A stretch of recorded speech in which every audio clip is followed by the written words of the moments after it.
กลางกล้าวเพื่อป้องกันเราภัยลินสิ้นทั้งหลายธรรมคุณทูลวางไว้กลางใจเพื่อช่วยให้หูทั่วถึงชั่วดีสังฆคุณทูลไว้ในชีวิตเพื่อช่วยพิษพ้นทุกข์เป็นสุขีโดยบุญอภิวันอัญชลีสวัสดีโดยการนิรันดร์เทิน10 นิ้วกราบแนบใต้ไหวสาปารมีธรรมในครูบาอาจารย์พระมหาเถรานุเถระท่านเจ้าคณะพระสังฆาธิการทุกรูปทุกตนขอความสุขความสวัสดีในธรรมะแห่งองค์สมเด็จพระสัมมาสัมพุทธเจ้าจงมีแก่บรรดาท่านสาธุชนท่านผู้ฟังทุกท่านที่ได้มีโอกาสเปิดวิทยุรับฟังรายการเสียงธรรมก่อนรับตาตั้งสถานีวิทยุเพื่อการศึกษาพระพุทธศาสนาและวัฒนธรรม FM ความถี่ 104.50 เมกะเฮิรตซ์วัดฝ่ายหินตำบลสุเทพอำเภอเมืองจังหวัดเชียงใหม่ทุกเมื่อค่ำยามแรงของวันจะเสาร์วันอาทิตย์วันจันทร์วันการวันพุธวันพฤหัสรายการเสียงธรรมก่อนรับตาก่อนเลยพีกมาพบกับบรรดาญาติโยมกันเป็นประจำเว้นไว้แต่ติดศาสนกิจ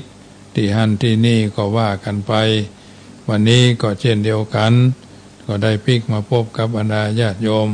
ที่อยู่ท่าดาวฟังกันอยู่ทางบ้านค่ำแรงนี้เป็นค่ำแรงแห่งวันอังคารที่5ภาระธุระหน้าที่และความรับผิดชอบของท่านสาธุชนหลายคนหลายท่านก็คงจะเดินทางพลิกบ้านพลิกจองอยู่บ้านอยู่จองพร้อมหน้าค่าตากับคนในครอบครัวของเฮาท่านทั้งหลายก็คงจะเป็นครอบครัวที่อบอุ่นอยู่ในสังคมแห่งอ้อมกอดของพ่อของแม่บางครอบครัวก็เหลือกตากะยายเนาะบางครอบครัวก็เหลือบักขี้คนทางนี้ทางนั้นก็ดำเนินชีวิตให้มันไปตามระบบของมันหน้าที่ที่เอาความรับผิดชอบจะมีกี่คนก็ถือว่าทำกันไปอย่างน้อยๆก็ทำหน้าที่พ่อที่แท้แม่ที่ถูกพ่อบ้านแม่บ้านอยู่คนเดียวก็ต้องดูแลตัวเองให้ดีป้องกันดีกว่ารักษาอยู่ด้วยกันหลายคนบางเทื่อก็มากคนก็มากความสังคมแห่งการอยู่ร่วมก็เป็นสังคมที่เราท่านทั้งหลายทราบกันดีก่อนที่จะได้อู้เอิ้นเจริญพรอรรถธรรมคำสอนสาระอันอย่างต่ออย่างนั้นก็จะได้นำพาญาติโยมกราบพระไหว้พระเป็นลำดับไปก่อนเนาะกราบ1กราบ2กราบ3กราบ4กราบ5อะระหังสัมมาสัมพุทโธภควาพุทธังภควันตังอภิวาเดมิกราบสวากขาโตภควตาธัมโมธัมมังนามัสสามิกราบ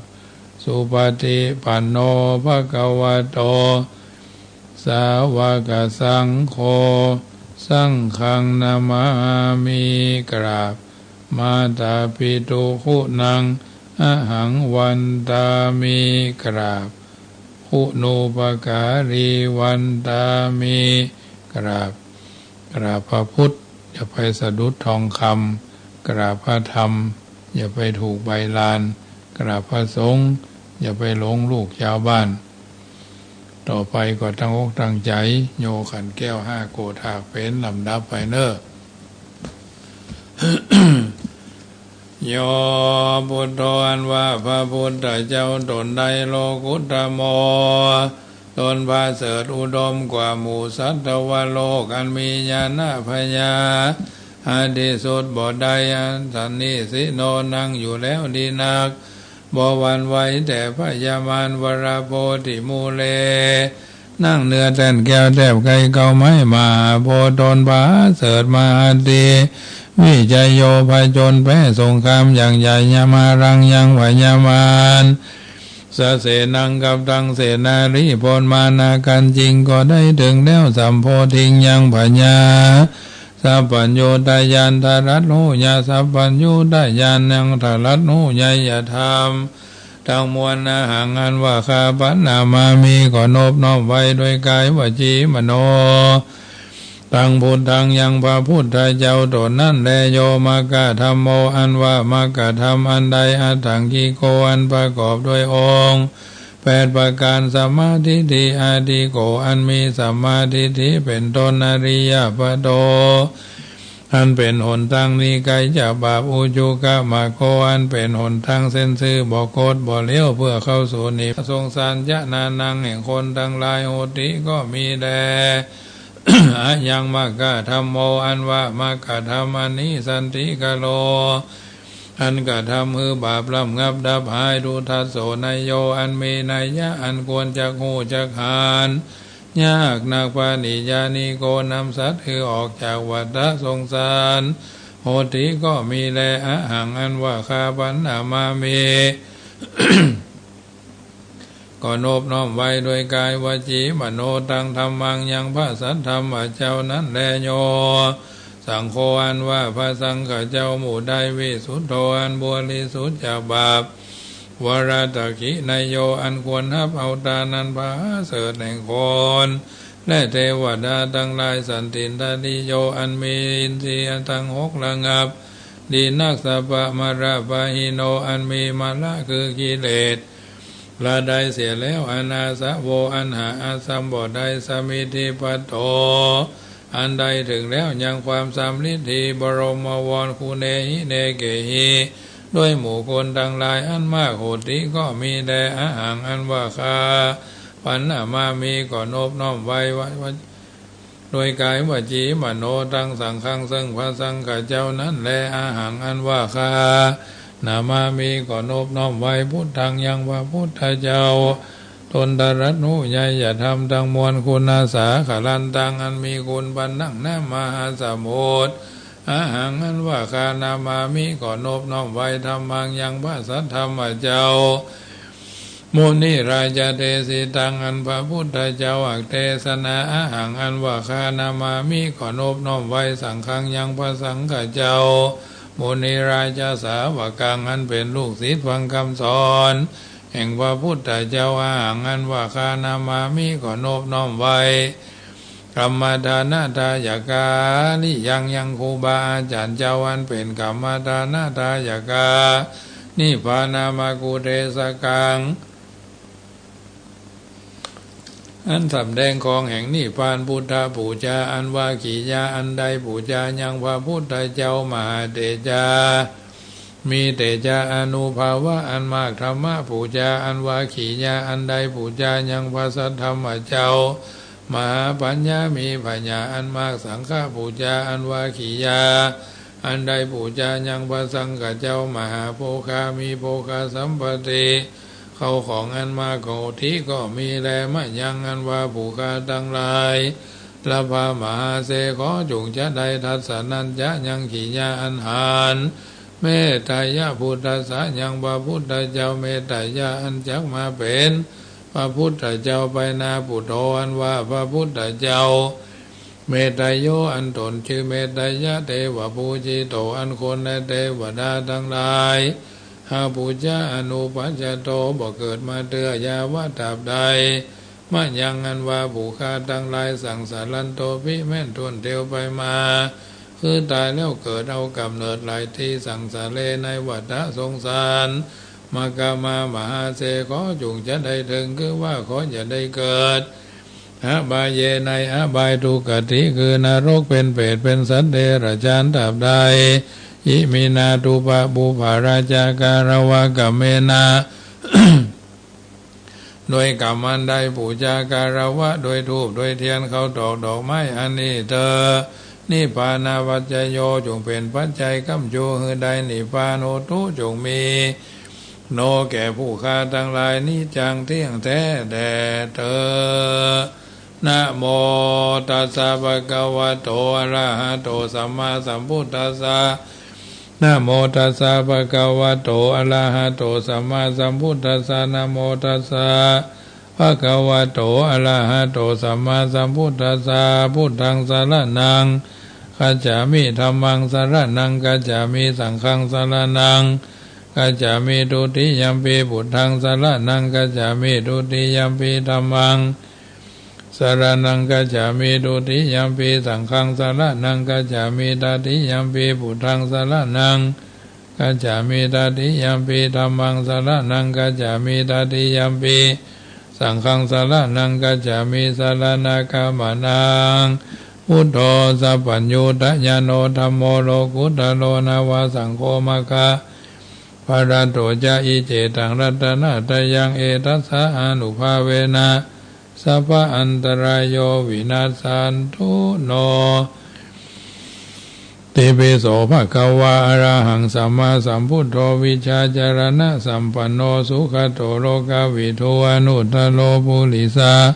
ธรรมสารถิสัทธาเทวมนุสสนังพุทโธภะคะวะเตสวะคาโตภะคะวะตาธัมโมสันติติโกอากาลิโกเอหิปัสสิโกโอปนายิโกปัจจาตังเวทิตาโพวินโยหิติสุปฏิปันโนภะคะวะโตสาวกสังโฆอุจุปฏิปันโนภะคะวะโตสาวกสังโฆสามิจิปฏิปันโนภะคะวะโตสาวกสังโฆยติทังยะตาริปุริสายุคานิอัฏฐาปุริสาภุคลาเอสาภะคะวะโตสาวกสังโฆอาหุนายโยปะหุนายโยตักขินายโยอัญจลิกะลานิโยอนุตตรังปุญญเขตังโลกัสสาติยันตุเนเมตังอวะมังคลัญญโยจามนาโปสกุณาสัสสะโตปะปะกะโหตุสุปินังอากันตังพุทธานุภาเวนะวินาสเมนโตยันตุเนเมตังอวะมังคลัญญโยยามานาโปสกุณาสัสสะโตปะปะกะโหตุสุปินังอากันตังธัมมานุภาเวนะวินาสเมนโตยันตุเนเมตังอวะมังคลัญญโยยามานาโปสกุณาสัสสะโตปะปะกะโหตุสุปินังอากันตังสังฆานุภาเวนะวินาสเมนโตติปิโสภะคะวะตานาปารมีสัมปันโนตนะอุปปารมีสัมปันโนตนะปรมัตถะปารมีสัมปันโนเมตตาไมตรีกรุณามุทิตาอุเบกขาปารมีสัมปันโนอิติปิโสภะคะวะศีลปารมีสัมปันโนศีลอุปปารมีสัมปันโนศีลปาระมัทธปารมีสัมปันโนเมตตาไมตรีกรุณามุทิตาอุเบกขาปารมีสัมปันโนติปิโสภะคะวะศีลปารมีสัมปันโนศีลอุปปารมีสัมปันโนศีลปาระมัทธปารมีสัมปันโนเมตตาไมตรีกรุณามุทิตาอุเบกขาปารมีสัมปันโนอิติปิโสภะคะวะเนกขัมมะปารมีสัมปันโนเนกขัมมะอุปปารมีสัมปันโนเนกขัมมะปาระมัทธปารมีสัมปันโนเมตตาไมตรีกรุณามุทิตาอุเบกขาปารมีสัมปันโนอิติปิโสภะคะวะปัญญาปารมีสัมปันโนปัญญาอุปปารมีสัมปันโนปัญญาปาระมัทธปารมีสัมปันโนเมตตาไมตรีกรุณามุทิตาอุเบกขาปารมีสัมปันโนอิติปิโสภะคะวะวิริยะปารมีสัมปันโนวิริยะอุปปารมีสัมปันโนวิริยะปาระมัทธปารมีสัมปันโนเมตตาไมตรีกรุณามุทิตาอุเบกขาปารมีสัมปันโนอิติปิโสภะคะวะขันติปารมีสัมปันโนขันติอุปปารมีสัมปันโนขันติปรมัตถปารมีสัมปันโนเมตตาไมตรีกรุณามุทิตาอุเบกขาปารมีสัมปันโนอิติปิโสภะคะวะสัจจะปารมีสัมปันโนสัจจะอุปปารมีสัมปันโนสัจจะปรมัตถปารมีสัมปันโนเมตตาไมตรีกรุณามุทิตาอุเบกขาปารมีสัมปันโนอิติปิโสภะคะวะติฐานะปารมี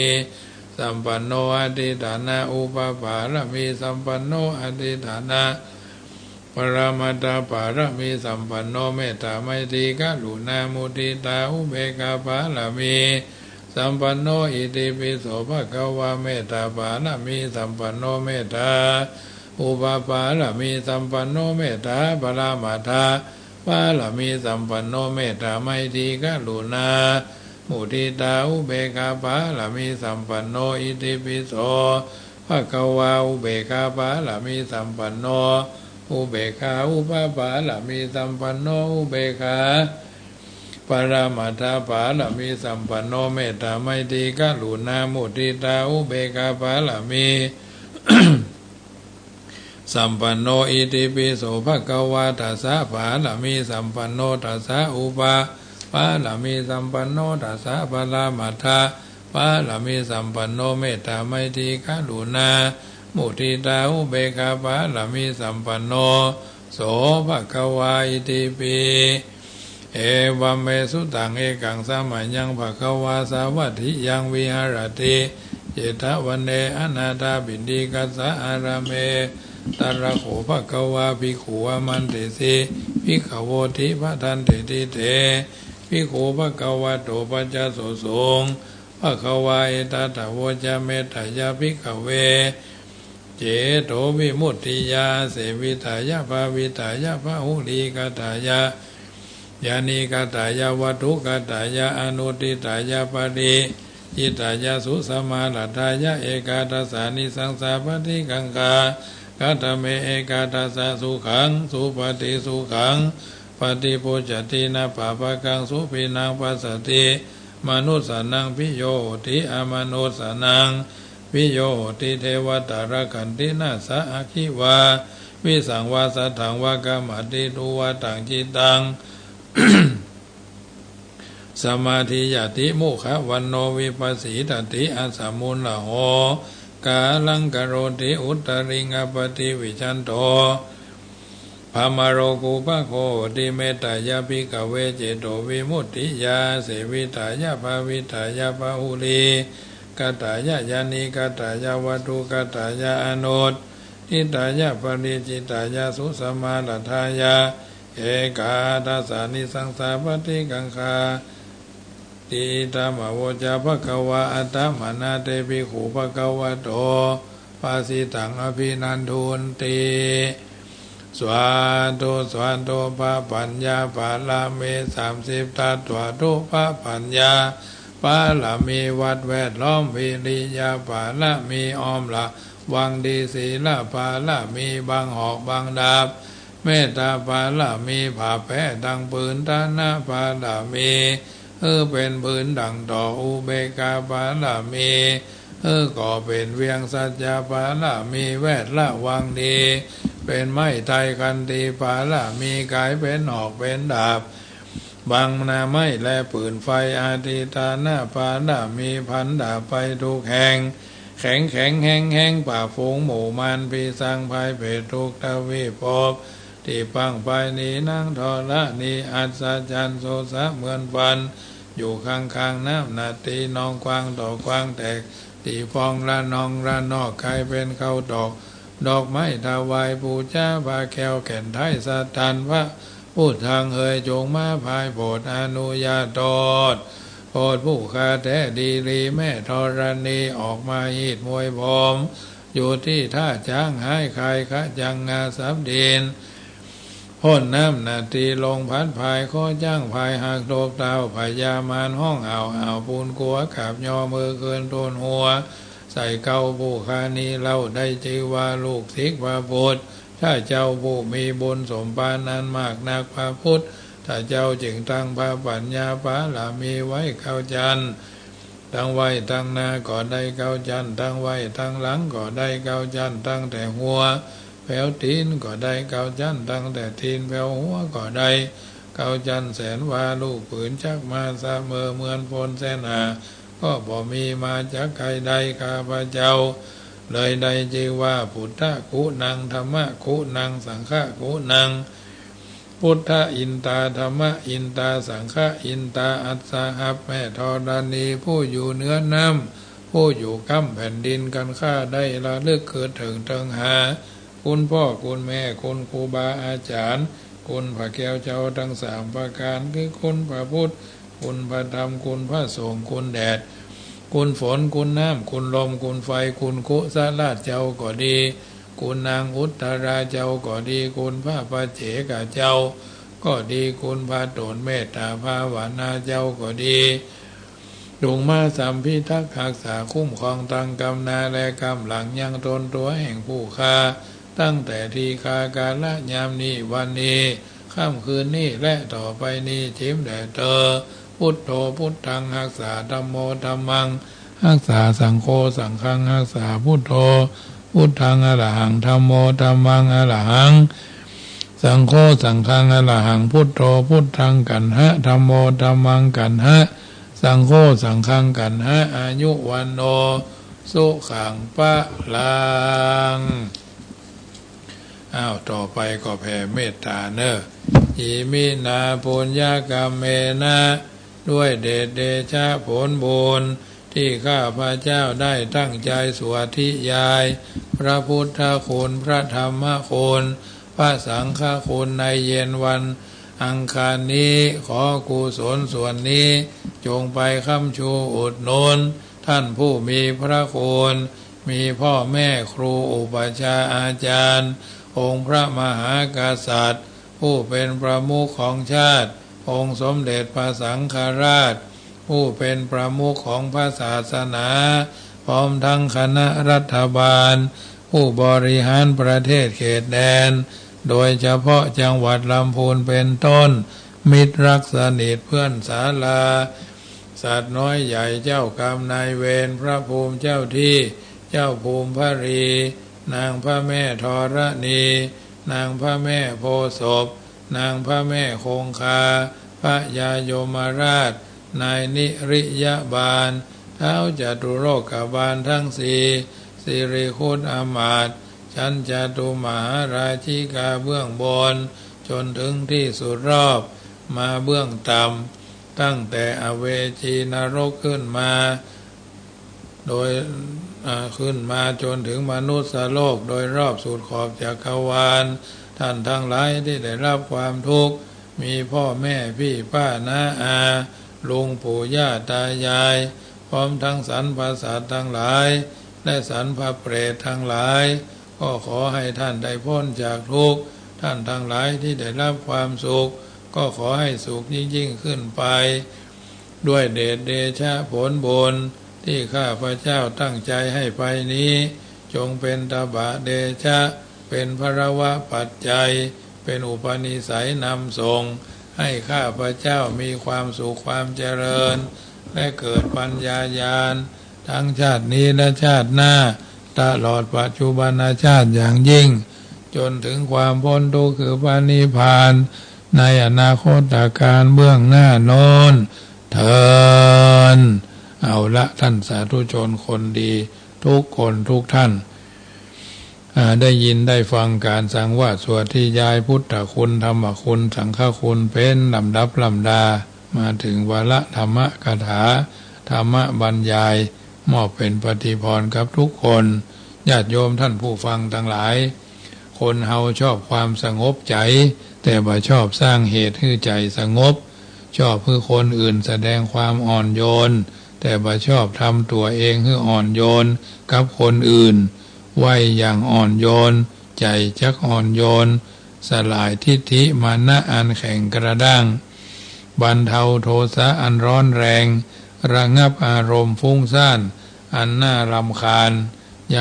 ยิ่งมีโอกาสไหวบ่อยเท่ากับยิ่งมีโอกาสสะสมความอ่อนโยนบ่อยๆคนเฮามีกรรมเป็นแดนเกิดเมื่อเกิดในประเทศที่มีธรรมเนียมการค้อมศีรษะไหวแนบใต้ไหวสาอันเป็นสัญลักษณ์ของจิตวิญญาณที่มีเส้นทางกรรมอันสงบและอ่อนโยนก็แปลว่าต้องเคยอยู่ในกลุ่มจิตวิญญาณที่อ่อนน้อมบนเส้นทางกรรมของผู้ให้ความเคารพก่อนแต่การไหวเป็นสิ่งที่ฝันที่เป็นจริงที่ฝืนทิฏฐิมานะเมื่อครั้ง เมื่อต้องไหว้ก่อนทั้งที่บ่นับถือกันเฮาก็จะรู้สึกถึงความบ่อยากเปลืองมือหรือกระทั่งจิตแข็งกระด้างด้วยโทสะแม้กระทั่งไหว้พระปฏิมาประธานที่หันที่นี่เช่นพระเจ้าทันใจพระเจ้าจักรพรรดิพระหลวงพ่อพระพุทธสีหิงพระธาตุเจดีย์ตลอดจนสารูปเหมือนอันเป็นสื่อสัญลักษณ์ของบุคคลผู้น่าเคารพสูงสุดเป็นเครื่องฝึกใจให้เข้าสู่วิถีความนอบน้อมสุดใจลงทุนน้อยแต่ได้บุญนักแต่ก็บ่ค่อยอยากจะฝึกกันบางคนบ่เข้าใจถึงกับพอเป็นเรื่องเสียเวลาเปล่างมงายโง่อีกก็มีปัญญาปึกเป็นต้นกับการทำกับกราบไหว้ไร้ชีวิตบาหันว่าจะมีปฏิมาว่าปฏิมาจะเป็นชนวนให้จิตประวันถึงพุทธพระคุณแห่งพระผู้มีพระภาคเจ้าจึงเกิดความรู้สึกรีบร้อนอยากจะไหว้ให้จบเนี่ยไหว้แบบลวกนะกราบแบบป่าแนบเบ็ดเกรงฝืนแบบขอไปทีกราบเป็นเหตุเป็นเหตุใหญ่ใจฮือใจบ่สงบบ่อ่อนโยนหรือกระทั่งกระด้างใจร้อนฟุ้งซ่านง่ายๆการไหว้พระเป็นบุญใหญ่ไม่ใช่เรื่องเล็กทำบุญใหญ่ด้วยอาการตั้งใจอย่างใดการปรุงแต่งจิตก็เกิดขึ้นอย่างนั้นเมื่อค่อมศีรษะด้วยจิตอันงดงามอันระเมียดระไมระมุนระม่อมมงคลอันงามย่อมปรากฏอยู่เหนือศีรษะเนาะฐานะความคิดอันเป็นกุศลย่อมปรากฏอยู่ในศีรษะแต่เมื่อก้มกราบลวกกับสิ่งที่เป็นมหามงคลอัปมงคลย่อมปรากฏครอบศีรษะฐานความคิดอันเป็นอกุศลและกุศลและอกุศลย่อมปรากฏอยู่ในศีรษะรู้สึกได้เฉพาะตนด้วยใจอันนี้เป็นต้นอันเรื่องของการกราบการไหว้กันแนบใต้ไหว้สาก็เป็นเรื่องละเอียดอ่อนความเอาท่านทั้งหลายซึ่งสิ่งต่างๆเหล่านี้เป็นเรื่องละเอียดอ่อนกับตัวตนเอาท่านทั้งหลายเพียงเข้าใจหาใช่การเข้าถึงเนาะ ธรรมะแท้บ่ใช่สัญญาความจำได้นักในคัมภีร์ใบลานแต่เป็นความหู้ที่เป็นสมบัติที่เกิดขึ้น จากภาคปฏิบัติเข้มข้นล้วนจึงขอให้กัลยาณมิตรทุกท่านจุใหญ่น้อยใจยิงตระหนักไว้ว่าคนโพธิธรรมะคนส่งธรรมะคนอู้ธรรมะไม่ใช่ผู้รู้สัพพัญญูเป็นเพียงบุรุษไปรษณีย์ผู้ทรงสารให้ผู้อ่านทั้งหลายถ้าธรรมะนี้สามารถพลิกจิตผู้อ่านผู้ฟังผู้ได้ยินพานชนให้กลายเป็นกัลยาณชนที่สุดบรรลุถึงอริยชนย่อมเป็นสิ่งทรงคุณค่ามากมายมหาศาลจึงเป็นวัตถุประสงค์ที่แท้จริงของผู้โพธิธรรมะผู้กล่าวธรรมะผู้บรรยายธรรมะจึงปรารถนาในธรรมจันลงใจตนบรรลงใจตนและยังเผื่อแผ่ไปถึงผู้อื่นเพราะว่าพันไก่หมื่นไร่ก็บ่ทรงคุณค่ามีความหมายเท่ากับใจเพียงดวงเดียวที่สามารถพันไร่หมื่นไร่ก็บ่ทรงคุณค่ามีความหมายเท่ากับใจเพียงดวงเดียวที่สามารถพลิกจากชั่วกลายเป็นดีพลิกจากพาลชนเป็นกัลยาณชนพลิกจากปุถุชนเป็นอริยชนธรรมแท้จึงทรงคุณค่ามากมายอเนกอนันต์ธรรมะแท้จึงอัศจรรย์เหนือโลกเหนือคำบรรยายทั้งหมดทั้งมวลเพราะฉะนั้นเพียงเข้าใจในธรรมะคำสอนของพระตถาคตเจ้าและอริยสังฆเจ้าตามภูมิรู้ตามปัญญาที่พึงมี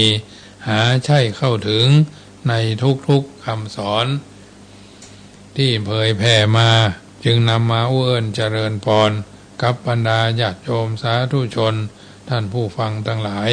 ที่อยู่ท่าดาวฟังกันเป็นประจำทุกวันทุกเรื่องราวบอกว่าดีบอกว่าให้มีบทเรียนและแง่คิดทำให้เราเติบโตเข้มแข็งอดทนอดเปรี้ยวกินหวานอดสารได้ซ่า ความผิดหวังสอนให้เราเผื่อใจบ่ฮือผูกมัดบ่ฮือยึดติดและเข้าใจความบ่แน่นอนของวิถีชีวิตความล้มเหลวสอนให้เราระมัดระวังรอบคอบหูจักกึดบ่นักบ่มักง่ายเหมือนที่เคยเป็นสะดวกนักมักง่ายสบายนักมักเคยตัวความเจ็บปวดสอนให้เราแข็งแกร่งเรียนรู้ที่จะเยียวยาตัวเองคือก้าวผ่านเรื่องร้ายๆแล้วพลิกมารักษาตัวเองมากขึ้นว่ายังจะเกิดขึ้นทุกอย่างดีเสมอชีวิตบ่ได้มีแค่ด้านสวยงามโลดสวยงามเลิศหรูทุกคนย่อมมีด้านมืดยิ้มกว้างๆคือกับทุกอุปสรรคที่จะมากระทบกระทั่งกระแทกแดกดันวิถีชีวิตเอายืนยันเต็มใจที่จะเผชิญกับมันคนเก่งเข้มแข็งและฉลาดที่เราจะพอเขาด้วยความชื่นชมมักเป็นคนเดียวกับคนที่เคยโง่และผิดพลาดจำไว้เถอะว่าโง่เพื่อฉลาดพลาดเพื่อรู้สำเร็จชีวิตก็แค่นี้แหละเข้าใจตัวเองคือนักดีกว่าพยายามไปเข้าใจคนอื่นนะเรื่องต่างๆเหล่านี้เสียงธรรมก่อนรับด่านำมาเอิ้นเจริญพรเพราะหันทุกข์จึงหันธรรมนอนรับฝันดีนิทาสวดสดีกันโดยทั่วหน้าเราตั้งใจจะทำตั้งใจจะคิดเพิ่นบอกว่าความกัดกรุ่มแก้ไขปัญหาของเมื่อวานไม่ได้แต่ความกัดกรุ่มทำให้ความสุขของวันนี้หายไปดังนั้นจงอยู่กับปัจจุบันให้นักที่สุดขึ้นชื่อว่าบุพเพมันย่อมมาเองโดยธรรมชาติยื้อแย่งไปก็ไม่อาจรั้งหัวใจมีเพียงดวงเดียวอย่ายัดเยียดให้ยังใส่ลงไปนักเกินไปมากไปใจแตกสลายเหมือนบัณฑิตท่านกล่าวว่าหน่วยนักก่อนักกิ่งกรรมคืดยิ่งก่อนักตัวเป็นต้นฝนยังมีวันหยุดตก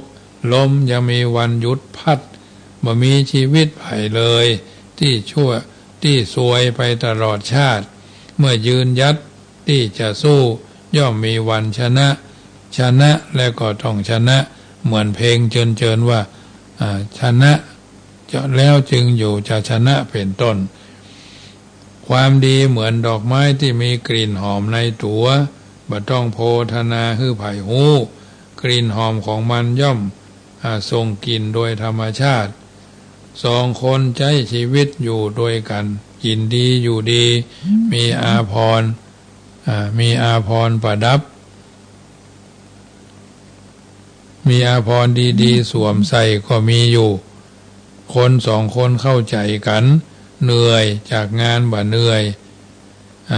ใจจากเหน็ดเหนื่อยที่สุดเมื่อพ่อชายยิ้มแม่หญิงคนหนึ่งก็จะสุขใจเมื่อแม่หญิงสาวยิ้มทั้งครอบครัวก็จะสุขใจทั่วล่าหูมดไม่จำเป็นต้องอู้มดเพราะเรื่องบางเรื่องพูดหมดใช่ว่าจะจบลงด้วยดีเหลือทางรอดให้คนอื่นลงวันหน้าจะประสบหาได้สนิทใจวันหน้าพบจะคบหาได้สนิทใจสิ่งใดสิ่งใดทำสิ่งใดเหลือน้ำใจให้ไผ่เขาพ่องอย่าเอ่ยว่าจะตัดขาดสิ้นเยื่อใยเพราะความจริงนั้นมีสิ่งใดในโลกที่จบแล้วจบเลยและบางคนเพราะความอยากเอาใจจึงระบายความลับของคนอื่นให้ฟังอย่าดีใจว่า เขาซื่อสัตย์กับเฮาตลอดกาลบางคนก็ต่อหน้าก็ดีรับหลังก็ยี่เขี้ยวเบี้ยวปากมันเพิ่นจึงบอกเอาไว้ว่ากึ้มเงื้มดื่มในน้ำบะไหลเจี้ยวพื้นนิสัยแจ๊โอบะเลาะเพาะแพะนิสัยดีเป็นต้นอย่าดีใจว่าเขาซื่อสัตยะเขาซื่อสัตวะต่อเฮาเนาะจนเอาความลับของคนอื่นมาเล่าให้เฮาฟังอย่างโง่จนเลิกคบคนที่ถูกนินทาจำไว้ว่าคนที่นินทาคนอื่นให้เฮาฟังได้สักวันหนึ่งเขาก็จะนินทาเฮาให้เขาฟังจงเลือกที่จะเป็นคนดีไม่ใช่เพราะอ่อนแอแต่เพราะหู้ว่ากฎแห่งกรรมนั้นมีแต่สักวันโกงล้อแห่งกรรมจะเวียนกลับมาที่ตัวเฮาเองทำเตื้อจงเลือกที่จะเป็นคนใจกว้างไม่ใช่เพราะขี้ขลาดแต่เพราะรู้ว่าเมื่อใดที่เปิดทางให้คนอื่นสักวันหนึ่งเมื่อจนตอกคนอื่นก็จะเปิดทางให้เฮาเช่นเดียวกันซึ่งสิ่งเหล่านี้ญาติโยมท่านผู้ฟังทั้งหลายวลีคำกล่าวหลายครั้งที่เฮาวาดหวังเอากับคนอื่นจะดีกับเฮาแรกเริ่มคนส่วนมากจะสำนึกขอบคุณแต่พอนานเมินวันเข้าจะหันเป็นเรื่องปกติเมื่อใดที่หันคนอื่นทำดีต่อตนเป็นเรื่องปกติเมื่อนั้นจะหันเป็นเรื่องธรรมดาหากวันหนึ่งคนที่ทำดีโดยบ่ได้ทำเหมือนเดิมเฮาจะรู้สึกบ่ดีรู้สึกโกรธแค้นอันที่จริงแล้วบ่ได้เป็นเพราะคนอื่นดีบ่พอแต่เพราะเฮาต้องการมากกว่าเดิมได้จนเคยชินจนลืมบุญคุณเป็นต้นอันนี้วลีคำกล่าวของบัณฑิตผู้รู้ท่านก้อนไกเอาไว้เป็นตัวอย่างในการเดินทางชีวิตของเฮาท่านทั้งหลายทุกคนเดินทางชีวิตมาถึงวันนี้ก็เพราะว่าเฮามีสิ่งที่มันเป็นมงคลกับตัวกับตนอยู่เป็นประจำเพราะฉะนั้นสิ่งต่างๆที่เฮาเดินทางชีวิตมาถึงวันนี้ก็เป็นสิ่งที่ดีเฮามีกำไรในการเดินทางชีวิตมาถึงตัวตนเฮาท่านทั้งหลายแต่ละวันแต่ละเวลาก็ถือว่าเป็นสิ่งที่มีค่าในการเดินทางชีวิตของเฮาทุกชีวิตล้วนแต่มีสิ่งที่ดีๆอยู่ในตัวของมันอยู่แล้วอันว่าสังขารคนเฮานี้หนามันเป็นของบ่มั่นบ่เที่ยงย่อมคอนเงียงไหลคอนไผบ่ผ่อนจักลบหลีกได้มีคำพระกล่าวไว้คนเฮานี่นาตอนเกิดมาพอเป็นหนุ่มเป็นสาวอายุรุ่นราว14-15ความเก่งกล้าเจริญงามหันปีใหม่ปลอยรามก็ฟั่งฮักโล่นเข้าฟั่งหกโล่นเข้าเนี่ยเหมือนบ่โศกบ่เศร้าล่วงใจในก่อนอยู่มาบ่เมิน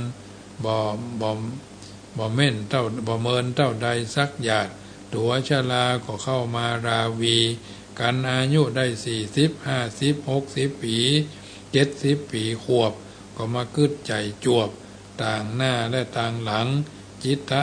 ต่างอันใดก็อ่อนบ่แห้งก็ผ่อนหิวโซพญาธิธรรมโมก็มาแวดหลังแวดหน้าไปไหนก็จ้าเพิ่นบอกว่าอายุ50 ปีก็บ่าย3 โมง60 ปีก็4 โมง70 ปีก็5 โมง80 ปีก็6 โมง90 ปีก็ทุ่มไปอย่างเสเลวัมจักเอาไม้เต้ามาเป็นที่น่องเกาะกำพอหาผมดำก็บ่มีสักเส้นย้อมแล้วย้อมแถมโกรกแล้วโกรกแถมเขี้ยวฟันหล่อนคอนหันไก่กลางสองตามัวฟังก็บ่หันทีแจ้งใส่คอนแทคเลนส์พ่องใส่แว่นตาก้างดังพ่องในการนั่งนอนอยู่กับลูกกับหลานไปใจอย่างเนี้ยอันยังจะเอาอันหยังก็บ่ได้ดังใจอันนี้เป็นต้นเอาท่านทั้งหลาย ได้เดินทางชีวิตมาถึงวันนี้ก็พยายามทำหน้าที่ของตัวของตนคือดีที่สุดเท่าที่จะดีได้ทำวันนี้ให้ดีไม่ต้องรอฟ้าสดใสนะห่วงและกำลังใจ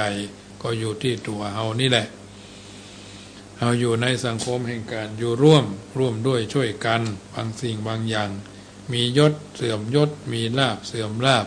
มีได้ต้องมีเสียมีถูกต้องมีผิดมีศิษย์ต้องมีครูมีศัตรูต้องมีมิตรมีชีวิตต้องมีความตายมีขายก็ต้องมีซื้อมีมือก็ต้องมีไส้มีได้ก็ต้องมีเข็มมีเหม็นก็ต้องมีหอมมีผอมก็ต้องมีอ้วนมีควันก็ต้องมีไฟมีใสก็ต้องมีขุ่นมีหนุ่มก็ต้องมีสาวมีขาวก็ต้องมีดำมีต่ำก็ต้องมีสูงมีลุงก็ต้องมีป้ามีผีบ้าก็ต้องมีผีดีมีปีก็ต้องมีคุยมีแม่อุ้ยก็ต้องมีพ่ออุ้ยมีลูกก็ต้องมีหลานมีหนานก็ต้องมีน้อยมีสร้อยก็ต้องมีคอมีดินสอก็ต้องมีกระดาษมีปากกาก็ต้องมีกระดาษมีศาสตร์ก็ต้องมีหมอนมีห้อนก็ต้องมีเย็นหรือมีห้อนก็ต้องมีหนาวมีเวรก็ต้องมีกรรม